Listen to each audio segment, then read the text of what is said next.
Ora, então, muito bom dia. Antes de mais, obrigada por terem vindo até aqui. Sejam muito bem-vindos. O meu nome é Sofia Mota e, em nome da AMA, Agência para a Modernização Administrativa, gostaria de agradecer a todos a presença e também agradecer à Secretaria-Geral do Ministério da Defesa por ter cedido este belíssimo auditório aqui com uma excelente vista. Nós hoje vamos ter aqui uma manhã preenchida nesta jornada de dados. Este evento divide-se em duas partes. A primeira, onde serão abordados todo o enquadramento legal e estratégico relacionado com esta temática. Serão também apresentados algumas das soluções que poderão servir de apoio aos vossos projetos e às vossas iniciativas. Serão também apresentados alguns casos de uso de dados abertos, sendo exemplos de como poderão tirar partido dos dados também para o desenvolvimento de vários projetos. Depois teremos um coffee break por volta das 11 da manhã, 15 minutos, para recuperar energias para uma segunda parte, onde teremos a presença do COMPET, do INE, da SPMS e da Secretaria-Geral da Defesa. Esta segunda parte enquadra-se naquilo que são os encontros-chama 2020, onde serão partilhadas as experiências dos projetos financiados pelo SAMA. E com isto vamos começar. Espero que este dia seja muito rico na partilha de conhecimento e experiências propostas por esta agenda. Tenham um bom evento. Obrigado. Obrigado, Sofia. Bom dia a todos novamente. O meu nome é Luís Correia, dirijo a equipa de dados de interoperabilidade da AMA e junto com o meu colega António Soares, hoje vimos falar talvez sobre o tema que neste momento é o tema mais quente de legislação na União Europeia, a questão dos dados e a forma como vamos interagir com eles e a forma como é que eles estão a ser regulados e também mostrar-vos alguns dos excelentes exemplos de utilização de dados em Portugal. A nossa agenda está muito composta muito focada naquilo que inevitavelmente teremos que fazer em um próprio contexto dos dados em termos de legislação e também naquilo que são as iniciativas já em curso. Depois falamos um pouco das soluções que a AMA neste momento está a gerir no âmbito dos dados e para as quais algumas das organizações aqui presentes também já contribuem e apresentarmos também alguma amostra daquilo que são casos de sucesso que nós consideramos sobre o uso de dados abertos em Portugal através das plataformas que estamos a gerir. No final, gostávamos de vos fazer um desafio também para contribuírem para este ecossistema, para fazerem parte enquanto consumidores ou enquanto geradores de dados para uma comunidade de dados em Portugal e vamos explicar depois como isso é fácil de fazer.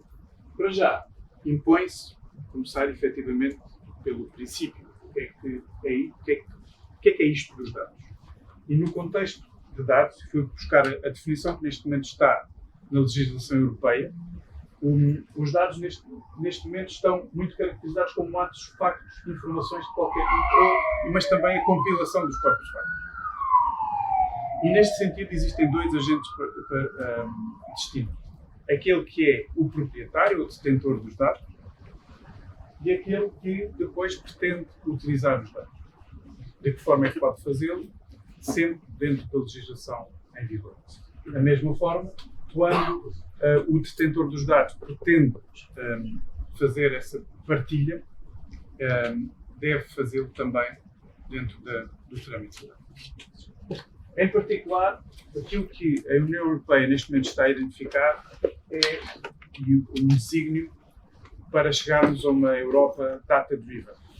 E neste sentido, aquilo que se pretende e estes são alguns exemplos, nós vemos como nos anos próximos teremos uma capacidade de geração de informação como nunca tivemos, mas também a necessidade de fazer, a partir dessa informação, a própria economia, o próprio negócio, as próprias iniciativas de governo aberto surgirem e fazerem interações sobre esses dados. Portanto, há toda uma economia que aqui está a ser criada e em boa hora o que a União Europeia, a Comissão fez, foi definir uma estratégia. Foi definida em 2020 a Estratégia Europeia dos Dados e logo desde então definimos aqui várias streams de ação. Essas iniciativas desdobram-se depois naquilo que tinha que ser toda uma fase de regulamentação da própria produção de dados, mas depois uma componente essencial, a própria questão da regulamentação da governação. Portanto, como é que os dados devem ser produzidos, em que formato é que podem ser partilhados, quais são as regras que acabam por estar a balizar toda esta atividade que se faz. Mas, no entanto, aquilo que a Europa pretende é ir um pouco mais além. Para além de produção de dados, para além de partilha de dados, também depois a criação de espaços onde possam ser partilhados esses dados. E quando estou a falar de partilha de dados, há aqui uma novidade. Porque o desígnio da Comissão Europeia é construir espaços onde privados, públicos e singulares possam partilhar informação. E este é um desafio extremamente diferente, aliciante e até complexo. O exemplo dos tais grupos de informação, denominados data spaces, estão identificados neste momento, todos aqueles que ali estão. Portanto, isso quer dizer que as entidades nesta área, nestes setores de atividade, poderão propor-se a serem produtores de dados e, novidade também, terem atividade económica com estes dados. Estamos a ver que há aqui uma abrangência completamente diferente dos dados e daí, eu há pouco referir que é, sem dúvida, das áreas onde terá que haver mais legislação nos próximos anos. Até porque não é só dos dados que esta estratégia vai viver, os dados vão produzir estes data spaces, mas há mais coisas a acontecer que influenciam os dados. Há mais 2 regulamentos em discussão neste momento. O regulamento da interoperabilidade, que visa depois regular, então, como é que estes dados podem circular de uma forma transfronteiriça, também, porque essa é outra das novidades. Portanto, a possibilidade que teremos de possibilitar ao cidadão uma forma de poder autorizar o consumo dos seus dados por instituições que não estão em Portugal. E tudo isso obriga a regras da tal comunicação transfronteiriça, à criação de nós de comunicação extremamente sistematizados em termos de semântica, para que seja possível, por exemplo, que um cidadão português possa partilhar o seu certificado de habilitações residente numa entidade de ensino portuguesa com uma entidade de ensino no exterior, no espaço europeu. O regulamento da inteligência artificial vai neste momento para, eu chamo-lhe a 5ª rodada. Tenho tido possibilidade de acompanhar a comissão que está a discutir este regulamento. É das situações mais emergentes na Europa neste momento também, e um pouco por todo o mundo estamos a ver os países a começarem a legislar sobre a inteligência artificial daqui, da nossa experiência de interação que temos com outros países, não só no espaço europeu, vemos que há muito cuidado nesta regulamentação, porque todos vimos o que é que nos últimos 8 a 9 meses um ChatGPT pode fazer em termos de novas possibilidades. E chegar em apenas 2 meses a 100 milhões de utilizadores é algo que nos tempos da telefonia e da televisão levava décadas. Aquilo que o regulamento de inteligência artificial depois virá assegurar é definir, por exemplo, que dados podem circular dentro dos denominados sistemas de alto risco, algo que é uma catalogação que irão ter acesso à medida que a legislação ficar definida. Portanto, tudo isto eu chamo-lhe a espiral entre os dados e a interoperabilidade. Os dados a fomentar a interoperabilidade e a própria interoperabilidade a gerar mais dados para injetar no sistema. Há aqui 2 conceitos, portanto, base que importa referir. De toda esta argumentação que eu aqui estou a referir, apenas a estratégia europeia está publicada e, na semana passada, entrou em vigor o Regulamento de Governação de Dados para a União Europeia. Este Regulamento de Governação de Dados já define as tais 2 atividades que eu estava há pouco a referir também, de que forma é que poderão ser intermediados de serviços de dados. Cada país terá que nomear uma entidade competente para gerir a atividade económica dos dados. Tudo isto é novidade para nós que trabalhamos nos dados todos os dias. E também foi criado um conceito de altruísmo dos dados, acho uma expressão feliz, mas na prática o que se resume é que eu, enquanto cidadão, possa contribuir para os tais data spaces, posso ter um conjunto de informação que considero de interesse público. Entidades privadas podem ser altruístas de dados, portanto, partilhar informação para os data spaces. E aquilo que a Comissão Europeia está a incentivar também é esta partilha em espaço europeu e vai atribuir um selo de altruísmo de dados às várias organizações que quiserem partilhar os dados. Portanto, se por um lado aquilo que o Regulamento de Coordenação de Dados está a criar são as bases para que se possam fazer esse tal facilitar da partilha de informação em áreas muito definidas, que são os tais data spaces. Por outro lado, está também a criar a economia dos dados e a tentar regulá-la como uma atividade normal da economia dos dados. Há pouco estávamos a falar do altruísmo de dados. Esta questão de partilha de informação de interesse público é algo que o Estado já está habituado a fazer. Ou seja, para nós o conceito dos dados abertos também parte muito desse altruísmo.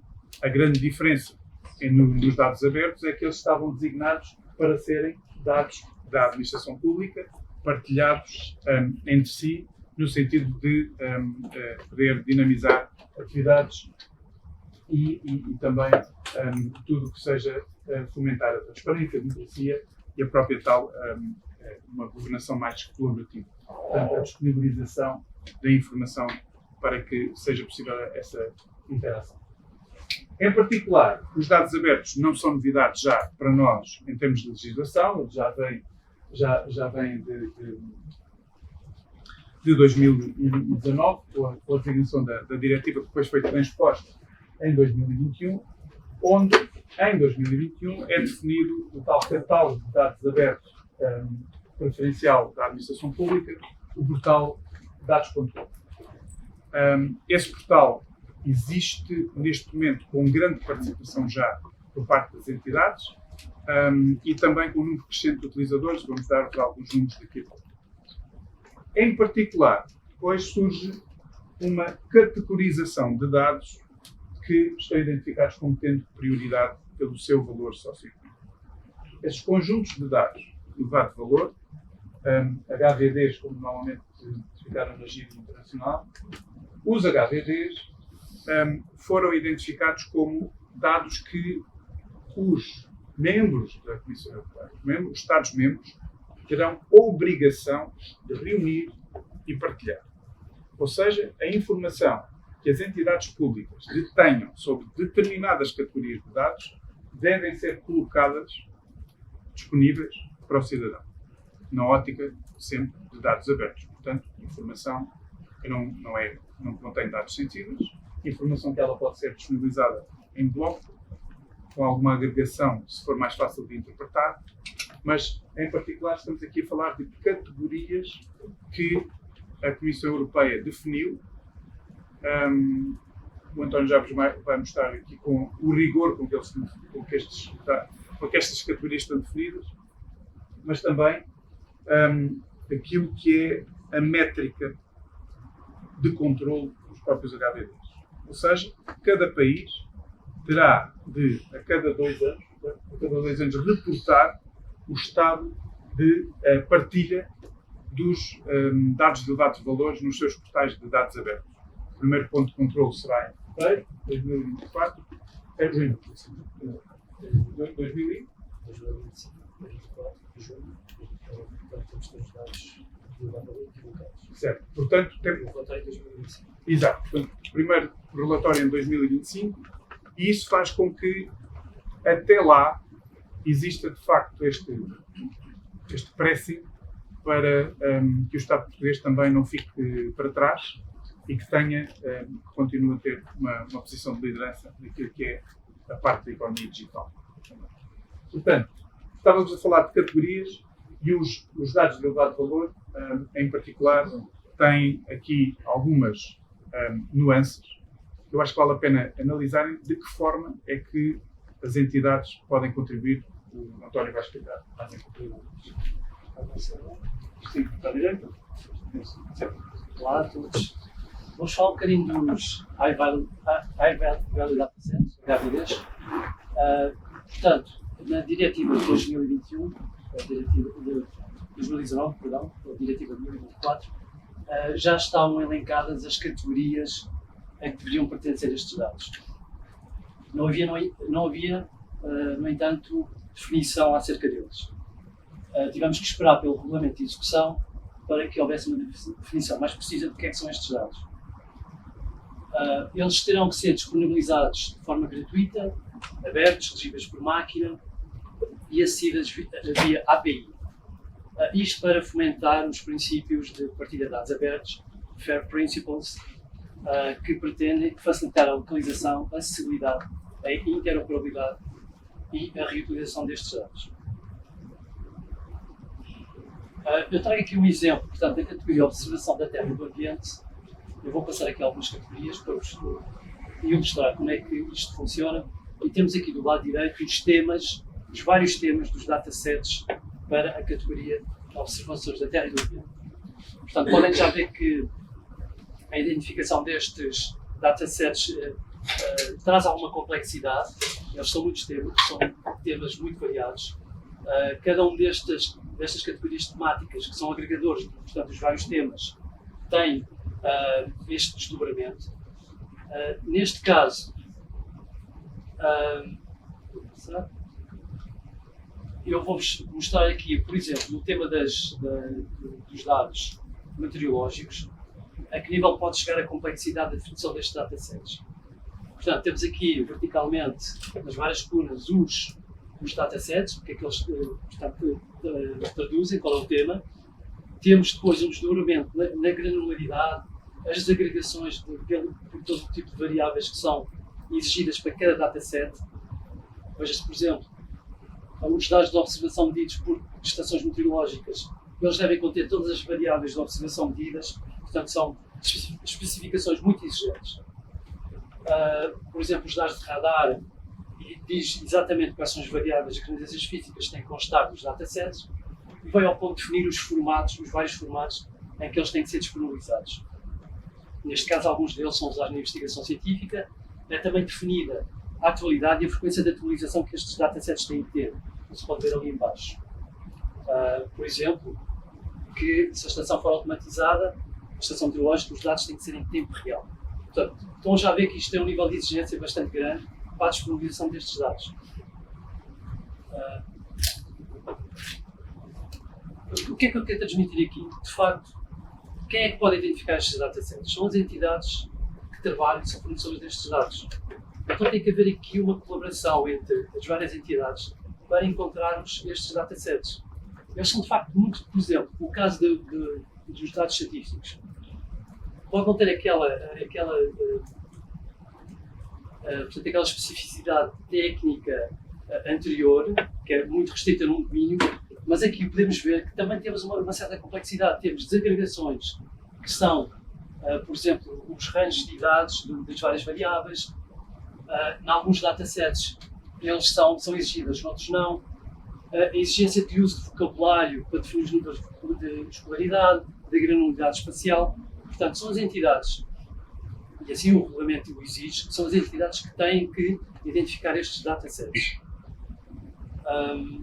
Claro, isto terá que ser feito no regime colaborativo. Neste momento estamos já a colaborar com a DGT, que tem muita experiência na aplicação da diretiva Inspire, que tem muitas exigências técnicas. A DGT agrega depois à sua volta várias entidades, que também já estão a colaborar com a DGT para identificar estes datasets. E nós entendemos que a AMA pode ter aqui um papel de agregador de toda esta informação. Eu vou dar mais um exemplo de estatística. Por exemplo, dados relativos. Desculpa, o anterior é relativo ao emprego. Isto é sempre referido. Então, neste aqui, temos dados relativos às contas nacionais, os principais agregados do PIB.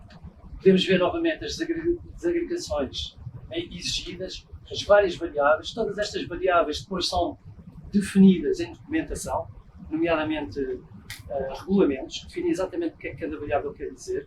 Portanto, tem que haver aqui um nível de expertise para identificar estes datasets.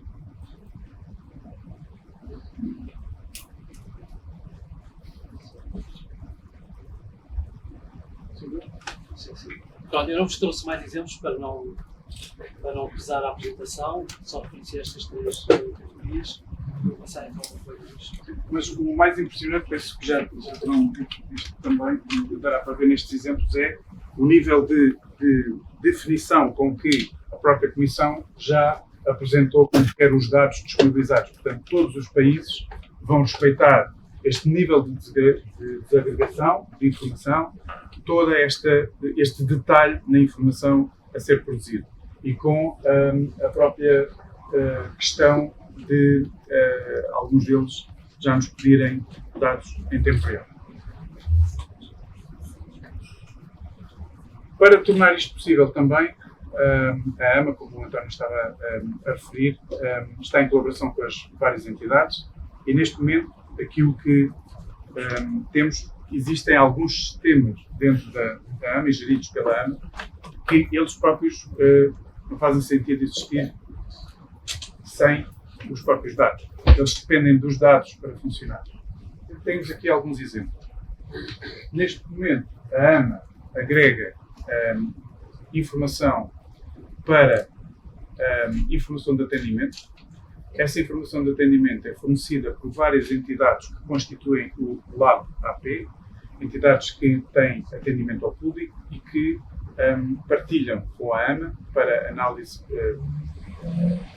estruturada e depois difundida pelas várias organizações daquilo que são as métricas de atendimento já realizados por uma iniciativa entre entidades. Também, para consumo dentro das próprias entidades, temos dois modelos de catalogação. Uma catalogação que permite que as entidades refiram quais os serviços que prestam ao cidadão, em que canais é que eles são prestados, qual é o horário. Portanto, toda a sua catalogação de serviço pode ser no que chamamos o SES, Catálogo de Entidades e Serviços. Estamos a trabalhar também para o catálogo de dados AP.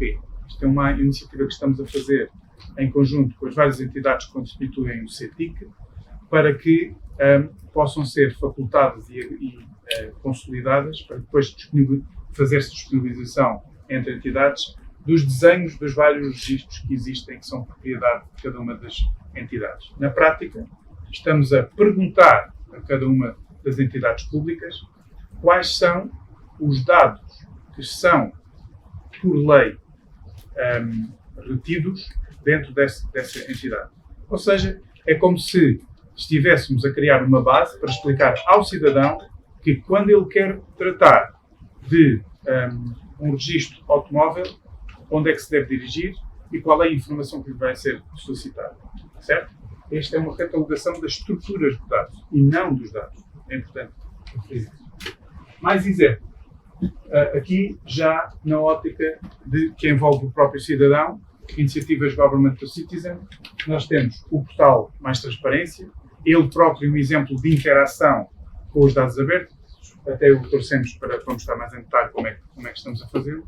Portanto, são agregadas informações que estão disponíveis em dados abertos e depois são construídas visualizações, dashboards e catalogada essa informação e descrita de uma forma que chamamos mais amigável para o cidadão, para que os dados, para convidar também os cidadãos ao próprio Data Discovery que é feito. Na base de tudo isto, existe o dados.gov, aquele que está definido na transposição da Diretiva Europeia como sendo o catálogo de dados aberto português e aquele para onde todas as entidades podem contribuir e onde vão ficar residentes os tais HDDs que estávamos aqui a mostrar. A propósito do Dados.gov, trouxemos para vos mostrar casos de uso que mostram bem aquilo que hoje em dia já estamos a conseguir fazer com os dados abertos em Portugal. E por isso subimos várias posições este ano naquilo que é o ranking europeu da maturidade para os dados abertos. Esta é uma viagem que o António vai conduzir sobre alguns exemplos de como é que os dados foram disponibilizados, como é que eles foram utilizados para criar outputs e como é que eles são disponibilizados em algumas plataformas nacionais.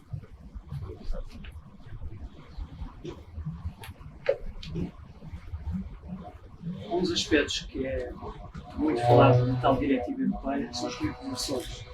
As reutilizações, no fundo, é aquilo que está mais próximo do valor dos dados. Os dados só por si no repositório não têm valor. Quando fazemos algo com eles, então sim, temos potencial valor.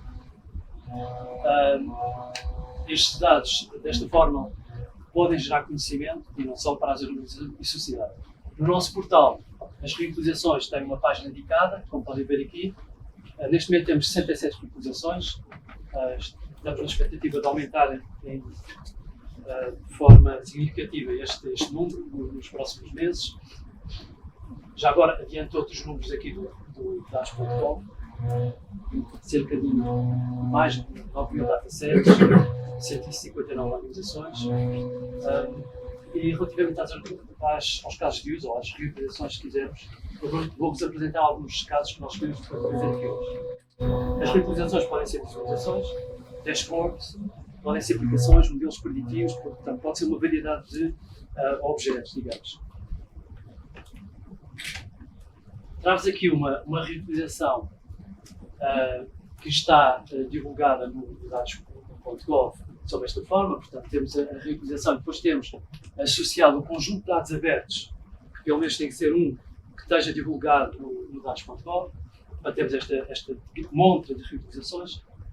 Este é o resultado de um projeto europeu com a nova IMS, com a Câmara Municipal de Lisboa, com a NEC, com a ANA também, e com uma universidade em Catalunha.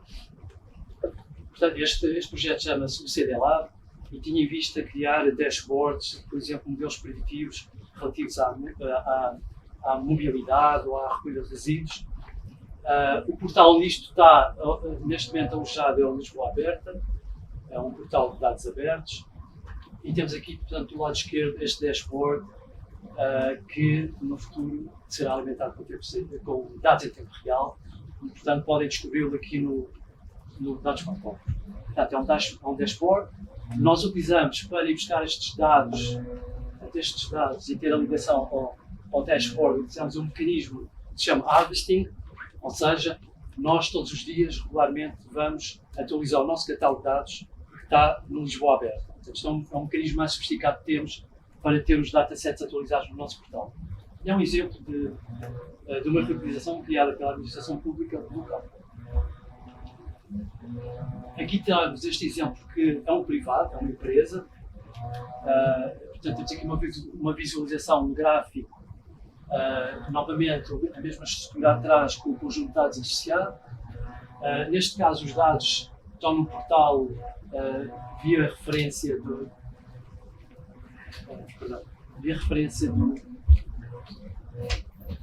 Peço desculpa.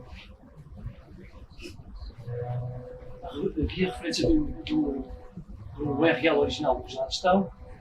Podemos ver aqui a desagregação da produção de energia, quase muito atual, não é? Depois traz aqui um outro exemplo que nós consideramos muito interessante e criativo. Portanto, o dataset usado para esta utilização é o arquivo.pt, não sei se conhecem.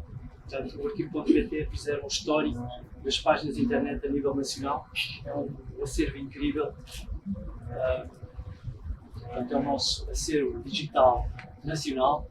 E temos aqui, neste caso, um académico que fez esta visualização, que, fazendo o crawling das várias páginas ao longo do tempo para trás neste arquivo, ele consegue perceber como é que as notícias são modificadas ao longo do tempo. Por exemplo, a vermelha é o que foi corrigido e a verde, não se vê muito bem, peço desculpa, é o que é adicionado. E assim consegue-se perceber algumas das políticas editoriais dos jornais e há casos caricatos. Este aqui é muito simples, não está nada polémico. O furacão já matou 100 pessoas, depois é corrigido, mata 500 pessoas. Portanto, esta visualização visualização chama-se revisionista.pt. Usa a API do arquivo.pt, portanto, a disponibilização destes mecanismos, a API Harvesting, permite, de facto, que os cidadãos e outros possam criar valor com os dados. Relativamente ao outro, há outras realizações muito curiosas. Esqueci de mencionar que ele foi premiado, portanto, existe um prémio anual para as pessoas que fazem as realizações com ele. Trago-se aqui um exemplo de realização muito útil da Administração Pública Central, portanto, da Autoridade Nacional de Emergência e Proteção Civil, que tem também os seus dados abertos disponibilizados no dados.gov, nomeadamente via API, portanto, mais um mecanismo que permite que os dados sejam utilizados de forma muito eficiente e que se possam criar coisas interessantes. Entramos neste caso porque, além da riqueza do dashboard oferecido pela autoridade, com detalhe de informação acerca de números, ocorrências, fogos, acidentes, etc., ele permite que 3 utilizadores, ele está incluído para a autoridade, 3 utilizadores façam reutilizações sobre os mesmos dados, de forma diferente.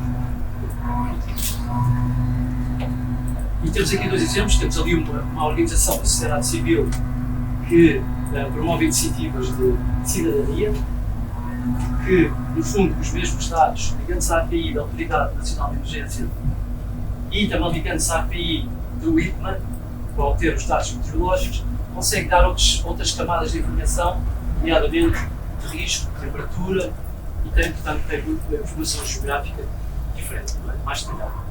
Depois temos aqui, no meio, outra reutilização de um utilizador, que é um cidadão, não sabemos quem é. O portal é muito aberto, as pessoas podem não só meter os seus dados, como divulgar as suas reutilizações. E o que é que ele fez? Ele fez uma app que está integrada, inclusive, no WhatsApp. Ou seja, ele desagregou o território nacional em regiões e para cada região faz notificações acerca dos incidentes nessa região. Portanto, as pessoas podem se inscrever, achamos um caso muito curioso, muito sugeridos na nossa plataforma. Portanto, o cidadão toma a iniciativa de oferecer aos seus concidadãos informação detalhada das ocorrências locais de incidentes. Só fica que ele é focado nos fogos, ao contrário da autoridade que é, portanto, é abrangente. Ok.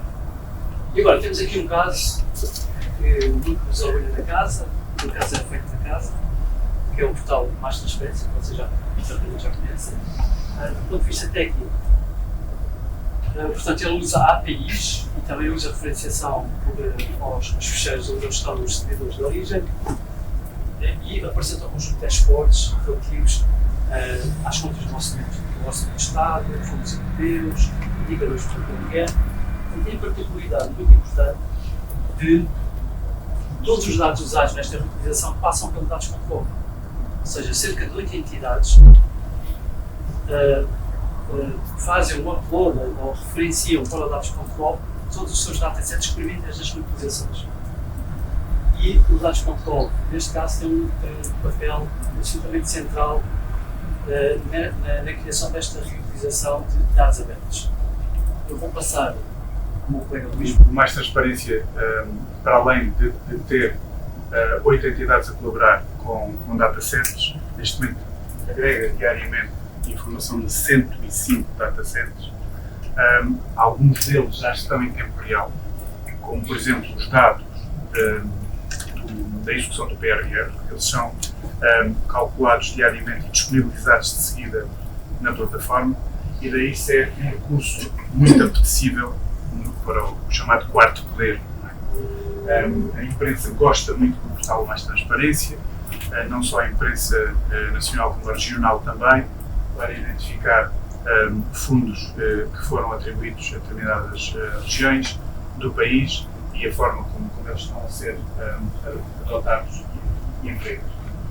Eu digo que é um slide extremamente vaidoso, porque o portal Mais Transparência ganhou no mês de setembro o Prémio Europeu do portal mais inovador naquilo que é a partilha de dados e serviços para a cidadania. Para além de já ter sido premiado em Portugal, no ano passado também, eu acho que é a questão de ser a prova viva que conseguimos reunir informação das entidades públicas, disponibilizá-la de uma forma que o cidadão e a sociedade valoriza e só temos é que crescer, certo? Neste momento temos mais entidades a identificarem algumas metas que Portugal se propôs e que gostariam de dar visibilidade através deste portal. O circuito vai ser sempre o mesmo, como o António está a referir. A entidade começa por partilhar informação dentro do dados.gov, portanto, ao disponibilizar essa informação, não está só a disponibilizá-la para o portal Mais Transparência, está a criá-la enquanto dados abertos e depois é identificado se a área tem aqui propensão para ser demonstrada a sua evolução de uma forma que seja serviço público também de mais transparência. Eu digo que tem que ser sempre avaliada a sua disponibilização no Mais Transparência, porque alguns dos requisitos e alguns dos dados referidos no Mais Transparência são definidos no próprio Orçamento de Estado e anualmente o Governo indica-nos quais são as áreas que têm mesmo que estar em cada um dos novos anos e depois a partir daí é que podemos fazer mais iniciativas. Vamos passar o slide, falar aqui um pouco de como tinha-vos dito, deixaria aqui para o final também o desafio de como é que podemos trabalhar. Como vimos, aí voltando quase ao primeiro slide da minha apresentação, essencial para os dados funcionarem e serem úteis, existem papéis bem definidos. Daquilo que é o detentor dos dados, daquilo que é o utilizador dos dados. E numa plataforma como é o dados.gov, esses papéis estão definidos também. E o que vos deixamos aqui o convite é, caso não tenham feito ainda, de fazerem o vosso registro em dados.gov. Nós depois fazemos um processo também de certificação da entidade, portanto, para garantir que os datasets que estão a ser disponibilizados, eles vêm assinados pela entidade, para que fiquem certificados por ela. E a partir daí existem as tais várias formas de disponibilizar informação. Uma delas, se já tiverem informação disponíveis nos vossos portais, possam ser consumidas a partir do dados.gov, é o próprio dados.gov que faz a ligação ao vosso portal de dados e vai assimilar a informação para ela depois ficar catalogada enquanto fonte de dados dentro do dados.gov. Uma segunda que tem a ver com o consumo por API, portanto, se eles puderem ser consumidos já por interação de máquina. E um terceiro, aquele que é o mais, por onde normalmente todas as entidades estão a começar, depois de fazerem o seu termo de automatização, começamos por simplesmente ter ficheiros estruturados, eles são disponibilizados em texto, em Excel, são disponibilizados dentro do dados.gov e depois ficam disponibilizados para consumo a partir daí. Estava eu a dizer que tudo isto é um caminho de colaboração, até porque há depois também aqui a questão do retorno, a questão das reutilizações, como estávamos aqui a falar. É importante também, e esta é uma dificuldade que vamos assumir convosco também, é importante que se ganhe o hábito de, tal como os exemplos que aqui vimos, quando estou a consumir dados, quando estou a utilizar a informação que é disponibilizada, ir lá declarar que estou a fazer essa reutilização. Essa é uma forma de quase gratificar o próprio e dar reconhecimento aos dados que ali estão, e é uma forma também de nós medirmos a própria maturidade com que o portal está a interagir. Portanto, os tais números de reutilizações são também contabilizados e são um indicador de qualidade do próprio performance do próprio portal. Estávamos a dizer então que este é um caminho de colaboração, e esse caminho de colaboração pode ser feito, como já referimos aqui várias vezes, em colaboração com a AMA. E para fazerem esse caminho, aquilo que recomendamos é que começa-se por ter um trabalho interno de identificação de quais são os dados que eu tenho que podem ser considerados partilháveis, portanto, tal informação não sensível, que pode ser partilhada através de dados abertos, de identificar esse seu potencial, e depois temos um caminho de planeamento, onde devem depois identificar de que forma é que têm condições para disponibilizar esses dados. Lá está, a maior parte das entidades quando nos contacta a dizer eu tenho informação potencial, quero começar a partilhar, podem analisar comigo a estrutura dos ficheiros para ver se fica num formato já partilhável, se já tem uma API ou se já tem outra forma de partilhar. E depois, nós próprios, dentro da AMA, podemos ajudar naquilo que chamamos o caminho de automatização. Ou seja, para além de a entidade estar disponível para partilhar os seus dados e fazer essa primeira publicação, aquilo que gostaríamos era depois de os dados começarem a ser partilhados praticamente já sem intervenção humana. Portanto, criar aqui uma cadeia de valor que vise essa sua disponibilização. Por exemplo, os dados que temos hoje em dia do PRR, que estava a referir, que são da Agência para a Coesão e da Distribuição para Portugal, eles começaram, no início da execução do PRR, a serem disponibilizados enquanto ficheiros. Havia alguém que durante o dia tinha que fazer esse upload de ficheiros e neste momento é um processo completamente automatizado que todos os dias o ficheiro é produzido, minutos depois está disponível